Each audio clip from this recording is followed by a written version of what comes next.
الزمالك فتح الحنفيه وبدا ينقط كالمعتاد.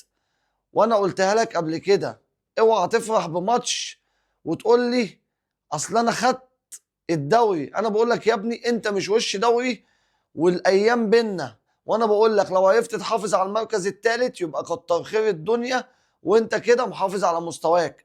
لان كل واحد لما بيلاقي الاهلي بيخسر ماتش بيبقى يوم الماتش ده التتويج بالدوري. وسبحانك يا رب بقالنا فتره كل لما الاهلي يخسر ماتش من الدوري اللي فات ويجي الزمالك يبقى دي فرصه اللي هو يتصدر، يقول لك معلش انا مش واخد على الكلام ده، الموضوع ده محتاج رجاله.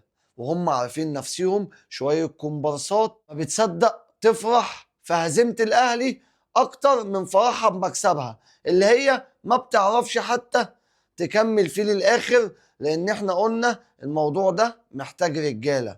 بقولها لك، الاهلي لما هيرجع بعد التوقف الدولي مش هيسمي على حد، وان شاء الله الاهلي راجع وبقوه. سابكوا تهزروا وتعيشوا الوهم شويه، بس انا بقول لك الاهلي مش هيحل.